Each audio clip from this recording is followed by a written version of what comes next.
karya terbesar dalam hidupku, pengorbananmu yang selamatkanku. Engkaulah harta yang tak ternilai yang ku miliki dan ku hargai. Yesus, Engkau ku kagumi. Shalom, salam damai sejahtera dan salam sehat bagi segenap anggota Komisi Usia Indah Chongsin yang kami kasihi. Apa kabar? Tentunya baik dan luar biasa. Nah, kita patut bersyukur kepada Tuhan. Hari ini kita akan bersama-sama merayakan Paskah, kebangkitan Tuhan Yesus, walaupun hanya secara online. Kita sebagai anggota Komisi Usia Indah seharusnya lah kita bersyukur kepada Tuhan, karena kita bisa memiliki usia yang cukup tinggi, cukup banyak, 60 lebih, 70 lebih, 80 lebih, bahkan 90 lebih. Tidak semua orang bisa mengalami usia indah. Untuk itu, kita sebagai orang-orang yang usia indah atau lanjut usia, kita harus selalu bersyukur, harus selalu bersukacita, dan senantiasa berdoa. Mari kita akan awali ibadah kita pada sore hari ini dengan satu pujian yang gampang sekali. Kita bisa hafalkan itu ya. Jadi kalau misalnya pinggangnya sakit, lututnya sakit, kita nyanyi inilah, kita selalu menang, menang ya. Kita pujikan menang, menang, haleluya.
Sudah bisa hafal, menang-menang haleluya. Bangkit-bangkit haleluya. Kristus telah bangkit, membawa dampak bagi kita untuk bisa diselamatkan. Mari kita berdoa. Bapa kami yang di surga, kami bersyukur kepadamu karena Allah kami begitu baik. Betapa baiknya Engkau sehingga mengaruniakan anakmu yang tunggal, supaya setiap orang yang percaya tidak binasa, tetapi boleh memperoleh hidup yang kekal. Tuhan, kasih yang sedemikian besar, bagaimana kami bisa ingkar kasih yang sedemikian besar? Kami harus membalas kasih Tuhan dengan sungguh-sungguh. Kami mau percaya kepada Yesus, karena Yesus memberikan kita jalan keselamatan yang sempurna. Terima kasih Tuhan. Kami serahkan waktu yang singkat ini dalam tangan-Mu. Kiranya kami boleh memaknai akan kebangkitan Kristus ini dengan sungguh-sungguh. Terpujilah nama-Mu ya Tuhan. Kami berdoa demi nama Tuhan Yesus, Juru Selamat kami yang hidup. Amin. Mari kita akan membaca satu bagian Alkitab, yaitu di dalam Injil Yohanes pasal 3 ayat yang ke-16.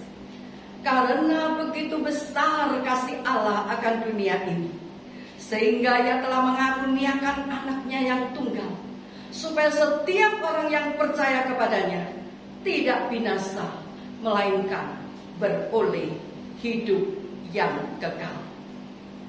Saudara-saudariku sekalian, tadi sudah dikatakan, kita harus penuh dengan sukacita. Kita tidak boleh sedih, karena kita tahu dosa kita telah diampuni oleh Tuhan. dan kita telah mendapatkan keselamatan dari Tuhan Yesus. Untuk itu, kini aku tidak akan sedih lagi. Mari kita pujikan lagu ini.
Pujian di dalam kehidupan kita. Pujilah, pujilah dan selalu pujilah. Dan pada saat ini marilah kita persiapkan hati kita untuk mendengarkan firman Tuhan. Puji Tuhan. Pada sore hari ini firman Tuhan akan dibawakan oleh Pendeta Esther Rai. Kami akan mendengarkan firman Tuhan. Siapkan hati kita. Shalom Bapak Ibu yang terkasih jemaat GKT Kediri. Sebelum kita belajar firman Tuhan, mari kita berdoa bersama. Tuhan Yesus, tolong kami ingin belajar, kami ingin diajar oleh firman Tuhan, dan biarlah firman-Mu, hanya firman-Mu yang boleh menguasai kami. Dalam nama Tuhan Yesus, kami berdoa. Amin. Apakah Bapak Ibu mengingat masa-masa dulu sebelum TV berwarna ada, itu dulu kita TV hanya warna hitam putih. Saya ingat dan saya alami masa itu. Saya selalu menantikan setiap minggu siang, saya selalu duduk di depan televisi karena ada satu serial TV yang saya suka, yaitu film Little House yang dibintangi oleh Michael Landon. Tapi sebelum film itu mulai, ada banyak sekali iklan, kurang lebih hampir 1 jam. Dari sekian banyak iklan, ada satu iklan yang saya ingat, yaitu iklan tentang seorang anak yang berteriak-teriak di kamarnya karena di dalam kamarnya ada banyak nyamuk. Lalu ibunya segera lari dengan membawa sebotol kaleng obat nyamuk. Lalu dia semprot seret dan nyamuk berjatuhan. Lalu kemudian muncul slogan, Baygon, jaminan mutu. Baygon berani menjamin bahwa produknya adalah bermutu. Produknya adalah jaminan mutu. Tema kita hari ini, jaminan keselamatan. Apa itu jaminan? Jaminan adalah kepastian. Kepastian bahwa Bapak Ibu dan saya pasti selamat. Jaminan bahwa ketika kita selesai dengan hidup ini, saya punya jaminan pasti masuk surga. Bukan mudah-mudahan, bukan moga-moga, tapi saya pasti masuk surga. Tema kita hari ini adalah jaminan keselamatan.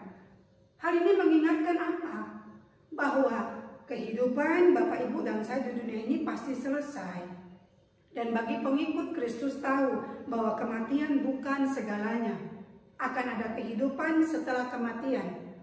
Dan orang percaya tahu setelah usai dengan kehidupan di bumi, ada kehidupan selama-lamanya. Itu yang dikatakan oleh 1 Korintus 15 ayat 42 sampai dengan 44. Saya bacakan ayat 42 dan 44 saja. Demikian pula halnya dengan kebangkitan orang mati. Ditaburkan dalam kebinasaan, dibangkitkan dalam ketidakbinasaan. Ayat 44, yang ditaburkan adalah tubuh alamiah, yang dibangkitkan adalah tubuh rohania. Saudara dan saya akan mengalami kebangkitan. Dan setelah itu tempatnya hanya 2. Neraka atau surga. Itulah sebabnya kita perlu punya jaminan pasti. Nanti setelah mati saya kemana? Karena setiap kita pasti usai, pasti selesai dengan kehidupan di dunia ini. Mau kaya, miskin, cakep, jelek, tua, muda, pasti akan selesai. Bisa hari ini, bisa minggu depan, bisa bulan depan, tahun depan, atau 1 jam di depan. Tidak ada yang tahu kapan kematian kita. Tapi yang pasti kita pasti mati, selesai dengan hidup di dunia ini. Karena kematian itu pasti, maka kita harus punya jaminan yang pasti. Jangan kalah dengan baygon yang berani menjamin produknya jaminan mutu. Kita sebagai umat Tuhan harus punya kepastian, jaminan setelah aku mati, aku pasti masuk surga dan namaku ada dalam buku kehidupan itu. Mari kita buka Efesus 2 ayat 8 dan 9. Sebab karena kasih karunia kamu diselamatkan oleh iman, itu bukan hasil usahamu, tapi pemberian Allah. Itu bukan hasil pekerjaanmu. Jangan ada orang memegahkan diri. Kita diberikan keselamatan dan itu pemberian, bukan karena usaha kita.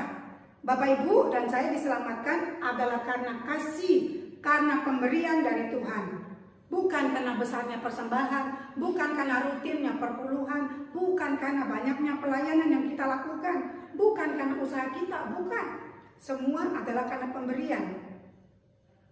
Yang harus kita pikirkan dan yang seringkali kita lupakan adalah setelah Bapak Ibu dan saya menerima keselamatan, kita ini buat apa?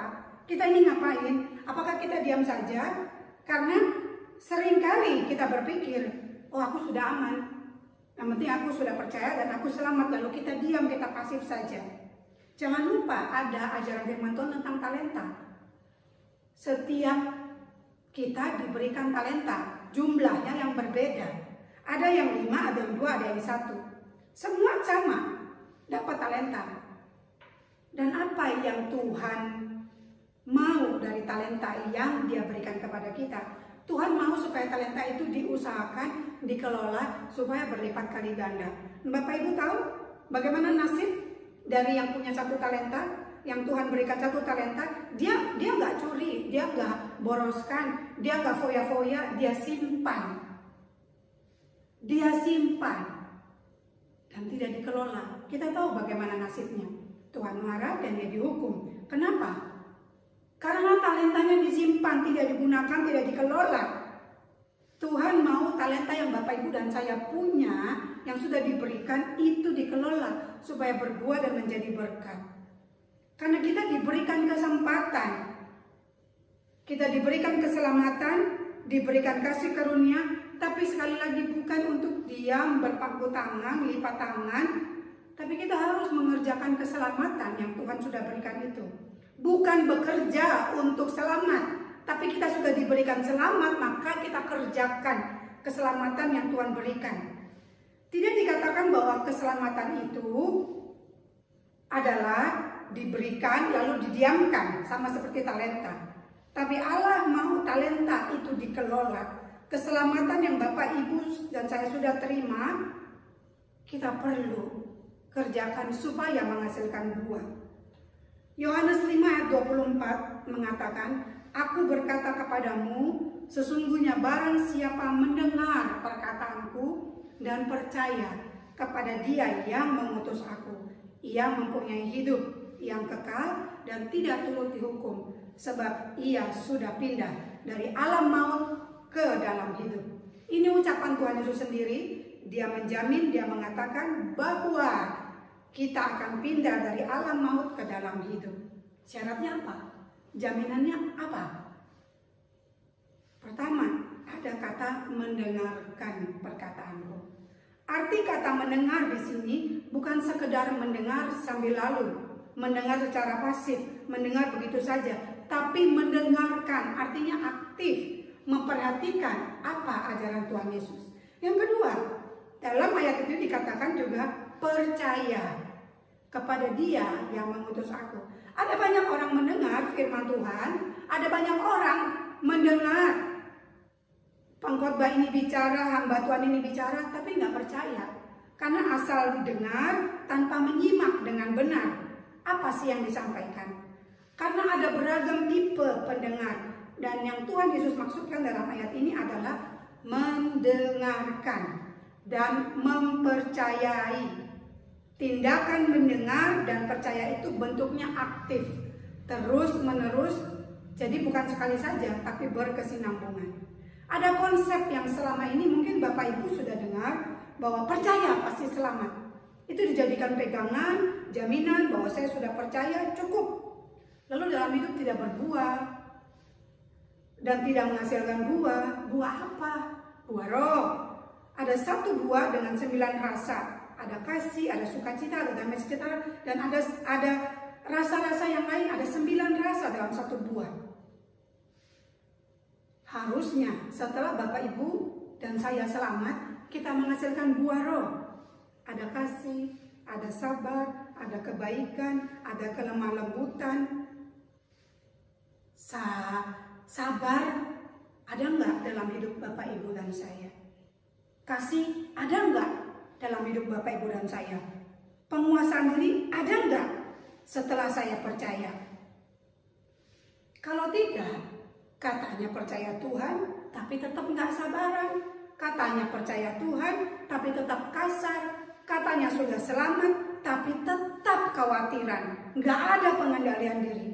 Lalu ketika ditanya, apakah yakin nanti setelah mati masuk surga? Yakin, pasti dong. Kenapa? Karena aku sudah percaya, tapi dalam hidupnya tidak menghasilkan buah. Hati-hati dengan konsep yang demikian. Mari kita lihat Matius 8 ayat 29. Karena kalau patokannya hanya percaya saja, Matius 8 ayat 29 pun berkata, dan mereka itu pun berteriak katanya, apa urusanmu dengan kami, hai anak Allah? Siapa yang berteriak ini? Yang berteriak itu setan. Mereka tahu loh Tuhan Yesus itu anak Allah. Dan dalam Yakobus 2 ayat 19 dikatakan, engkau percaya bahwa hanya ada satu Allah. Itu baik, tapi setan-setan pun percaya akan hal itu dan mereka gemetar. Perhatikan ya Bapak Ibu, setan-setan juga percaya loh. Jadi kalau hanya percaya saja, setan juga percaya. Tapi kenapa setan nggak masuk surga? Padahal setan percaya bahwa Yesus itu anak Allah. Karena percaya bukan hanya di mulut saja, tapi harus nampak dalam kehidupan hari-hari. Harus nyata dalam kehidupan kita hari lepas hari, sungguh terlihat bahwa memang dia orang percaya. Ada buahnya, ada kesabarannya, ada penguasaan dirinya, ada kesetiaannya. Itu artinya sungguh percaya dan ada menghasilkan buah. Bukan hanya sekedar percaya saja Yesus itu Tuhan. Namun Bapak Ibu dan saya harus melakukan perintahnya. Karena setan percaya Yesus itu anak Allah, tapi setan tidak selamat. Kenapa? Karena setan tidak melakukan perintah Tuhan. Makanya walaupun dia percaya Yesus itu Tuhan, setan tidak ada dalam kerajaan surga. Mari kita lihat kembali Yohanes 5 ayat 24. Aku berkata kepadamu, sesungguhnya barang siapa, perhatikan, mendengar perkataanku, dan perhatikan 2, percaya kepada dia yang mengutus aku, ia memiliki hidup yang kekal dan tidak turut dihukum, sebab ia sudah pindah dari dalam maut ke dalam hidup. Sekali lagi ya, saya ulangi, kata mendengar dan percaya ini dalam bahasa aslinya dituliskan dalam bentuk yang berkesinambungan. Artinya bukan sekali saja percaya lalu cukup. Tidak, tapi terus mempercayai. Bukan sekali saja mendengarkan cukup, tidak, tapi terus mendengarkan, tidak putus-putus mempercayai firman Tuhan. Ada orang yang rajin mendengar firman Tuhan, percaya Tuhan waktu sehat, waktu kuat, waktu senang, waktu berhasil, dia bersaksi, Tuhan Yesus dahsyat, Tuhan itu hebat. Dulu aku sekarat, dulu aku melarat. Setelah mendengarkan dan percaya Tuhan, hidupku banyak berkat. Amin, haleluya. Lalu kemudian sakitnya kambuh lagi. Dan uangnya terkuras habis untuk berobat. Dan dia mulai goyah dan mempertanyakan, di mana Tuhan? Lalu dia mulai marah. Karena dia rasa dia sudah berdoa, sudah berusaha, tapi nggak sembuh juga. malah tambah parah. Dan dia bilang, tidak usah ke gereja, nggak usah dengar firman, nggak guna percaya Tuhan. Buktinya hidupku menerana, hutangku di mana-mana. Mana Tuhan yang katanya maha kuasa itu? Mari kita berhenti sejenak. Mari kita coba renungkan. Kalau demikian, orang yang tipe seperti ini, apakah dapat jaminan keselamatan, percaya masuk surga? Karena pada gelombang kehidupan, ketika dia sakit dan uang habis, dia meragukan Tuhan, dia meninggalkan Tuhan. Padahal dia sudah dengar firman Tuhan. Padahal dia sudah percaya Tuhan. Tapi kemudian tekanan, penderitaan, kesesakan, kesakitan, kekhawatiran membuat dia tidak mau lagi percaya Tuhan. Ini kenyataan yang Bapak Ibu dan saya temukan dalam kehidupan orang-orang yang katanya percaya Tuhan. Apakah kalau yang seperti ini mendapat keselamatan? Tadi saya sudah sampaikan bahwa arti kata mendengar dan percaya itu berkesinambungan, terus menerus. Waktu sehat percaya Tuhan, waktu sakit percaya Tuhan, waktu sehat percaya Tuhan, waktu melarat juga percaya Tuhan, waktu susah mendengarkan firman Tuhan, waktu senang juga dengarkan firman Tuhan, waktu berhasil, waktu gagal, waktu untung, waktu rugi, terus percaya dan mendengarkan firman Tuhan. Percaya Tuhan walaupun keadaan tidak karuan, tetap percaya Tuhan dan meyakini bahwa dia mengendalikan keadaan. Itu arti mendengarkan. Itu arti percaya yang sungguh-sungguh, bukan hanya percaya sekedar di bibir saja. Sehingga penderitaan, penganiayaan, kesesakan, kesakitan, bahkan kematian tidak dapat memisahkan iman percaya kepada Tuhan. Itu baru orang yang mendapatkan jaminan keselamatan. Mendengarkan bukan hanya sekedar mendengar. Mendengarkan itu perlu usaha. Mendengarkan itu perlu konsentrasi. Dan percaya itu perlu perjuangan, perlu latihan. Percaya itu perlu sungguh-sungguh menyangkal diri dan terus beriman. Karena untuk melakukan perintah Tuhan, itu harus ada kasih. Harus ada kepercayaan penuh. Ini penting.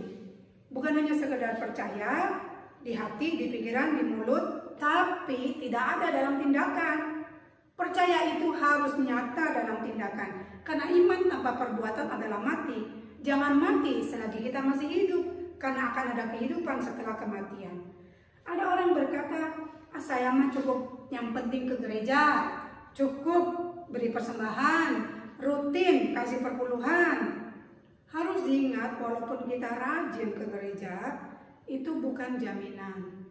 Karena ada istilah Kristen 4D. Datang, duduk, diam, dengar. Tidak telat, tidak berisik.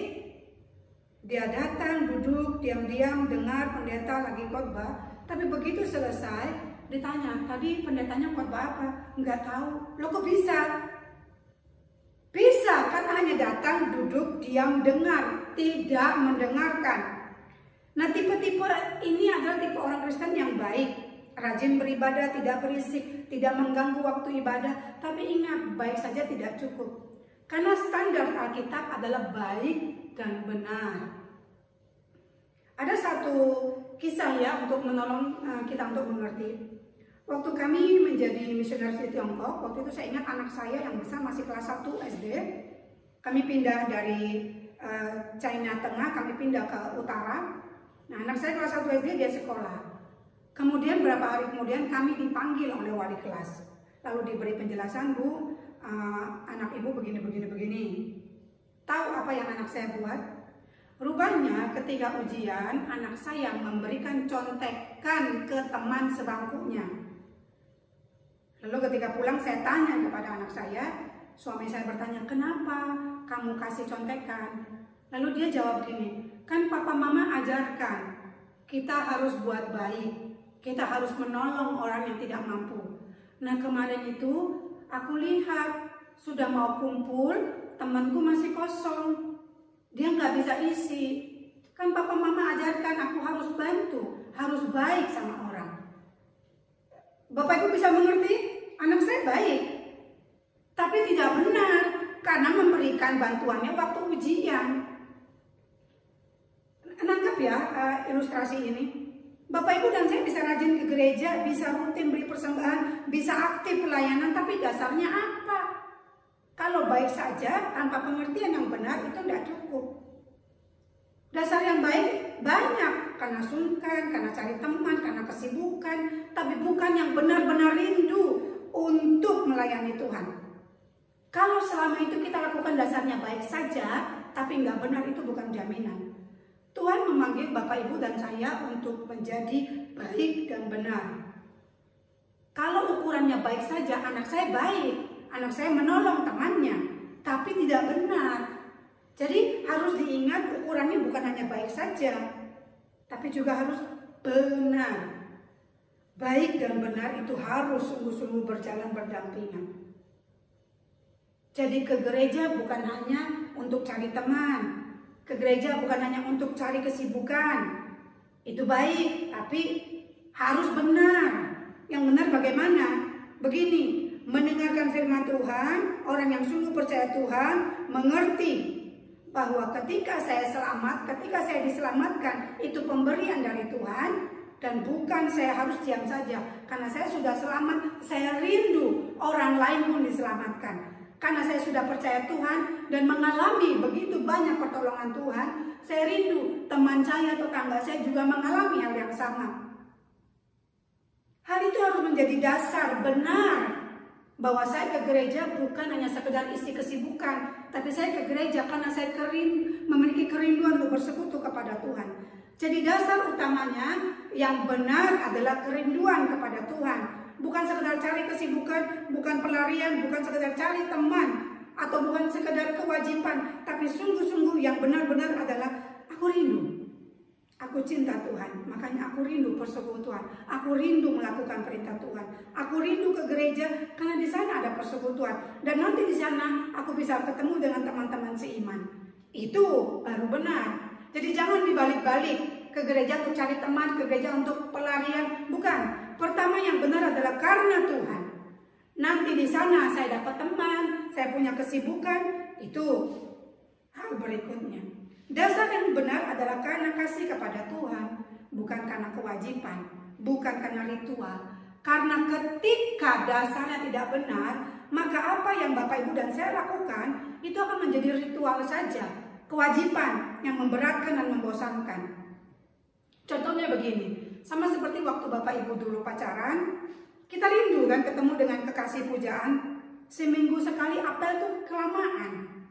Inginnya setiap hari ketemuan. Karena apa? Karena aku rindu, karena aku cinta, ada kasih kepada dia.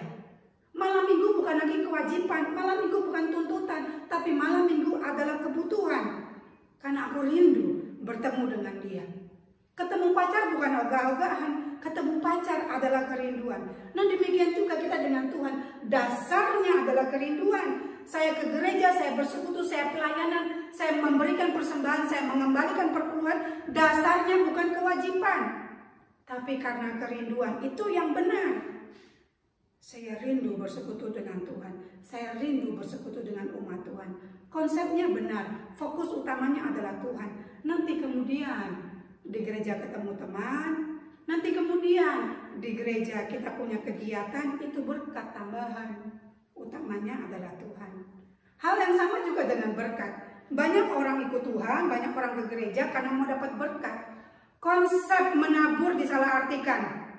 Ada ajaran yang sungguh-sungguh menyesatkan. Mereka mengajarkan tabur, menabur persembahan, menabur perpuluhan, nanti akan menuai berkat 10 sampai 100 kali lipat. Banyak orang mau, banyak orang berminat, berbondong-bondong memberikan persembahan 10.000, berharap dapat 100.000, memberikan persembahan 100, berharap dapat 1 juta. Ya jelas mau, karena kita nabung di bank saja bunganya 2%. Tapi kalau nabung di gereja, menabur di gereja, bisa dapat 10 sampai 100 kali lipat.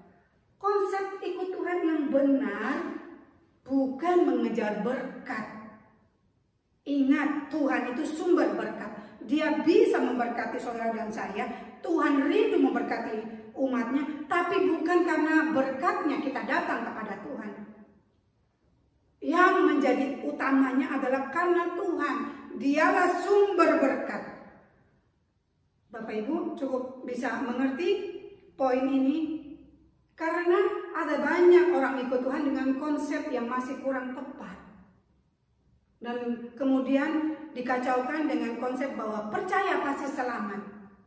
Kristus menjamin keselamatan, Kristus memberikan keselamatan untuk kita yang sungguh percaya, taat, mendengarkan, dan mempercayai, dalam arti ada buah dalam hidup kita sehari-hari. Karena Kristus sudah bangkit, itu jaminan kita punya keselamatan. Kebangkitan Kristus adalah jaminan keselamatan. Tidak usah diragukan lagi. Yang harus kita pikirkan, yang harus kita pastikan adalah bagaimana kita yang mengaku percaya kepada Tuhan, apakah sungguh mendengarkan, apakah sungguh mempercayai Tuhan dalam setiap masa gelombang kehidupan. Apakah ada buah? Sudah berapa lama Bapak Ibu ikut Tuhan? Ada tidak buah roh dan buah jiwa yang kita bawa kepada Tuhan? Jangan hanya mau selamat, jangan hanya berharap berkat, tapi kita tidak mau bertobat. Namanya saja pengikut Tuhan, kita ikut aturan Tuhan, kita ikut caranya Tuhan. Jangan seperti anak-anak zaman now ya. Seringkali saya dengar dan saya lihat di media sosial, mereka keluarkan slogan-slogan. Mau kurus tapi hobinya makan terus, mau lulus tapi kerjanya tidur terus, mau pintar tapi tidak mau belajar, mau punya harta tapi nggak mau kerja, mau jadi bintang tapi tidak mau berjuang. Lah repot, ini budaya maunya sendiri, budaya karepnya dewe. Lalu budaya itu dibawa ke gereja, kita mengikut Tuhan, kita mau Tuhan yang ikut gayanya kita. Dengan moto muda kaya raya, hidup foya-foya, mati masuk surga. Mana bisa? Tuhan menjamin menyediakan surga mulia untuk Bapak Ibu dan saya yang mau mendengarkan dan mempercayai Dia dalam kehidupan. Kebangkitan Kristus menjamin bahwa orang yang sungguh percaya kepada Tuhan pasti selamat, pasti ada namanya dalam buku kehidupan. Syaratnya sangkuli, sangkal diri, pikul salib, belajar mendengarkan. Mendengarkan itu artinya konsentrasi, mendengarkan artinya saya aktif menyimak, dan saya belajar mempercayai. Dan kita mengisi, mengimani Dia dalam hidup kita sehari-hari.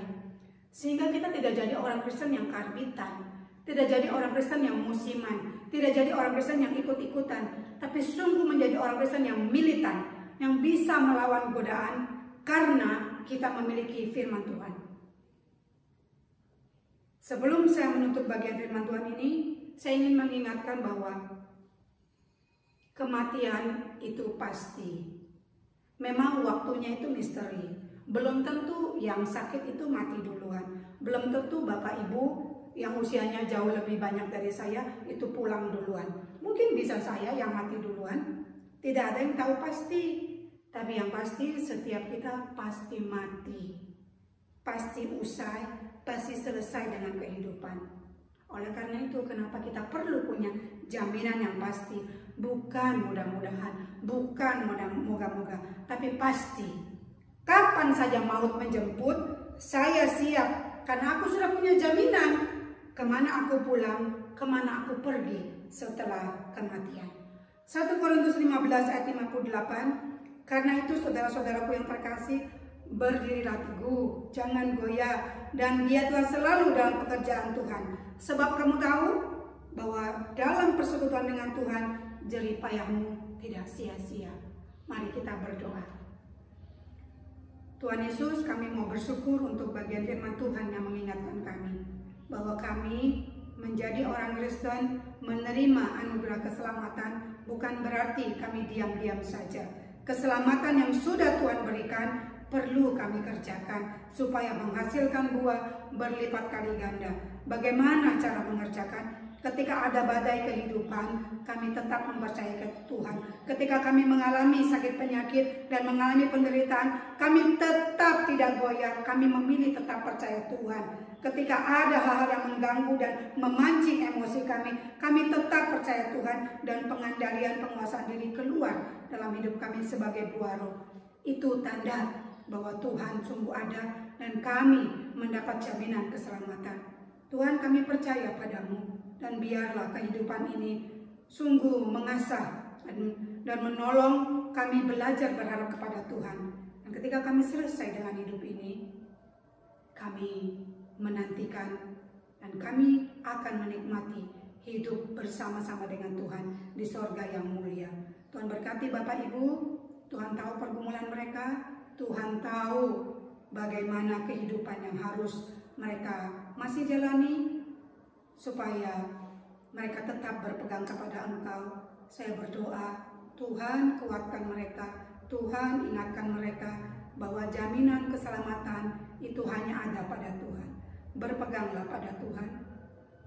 Terima kasih untuk firman Tuhan. Dalam nama Tuhan Yesus kami berdoa. Amin.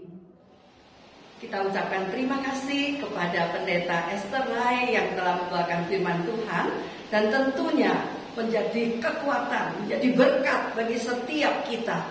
Dia hidup memberikan kita harapan. Dia hidup memberikan kita keselamatan. Dia hidup memberikan kita hati yang penuh dengan sukacita, hati yang bersandar kepada Tuhan secara total. Mari kita pujikan, sebab Dia hidup.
Saudara-saudariku sekalian, kita telah di penghujung daripada acara ini.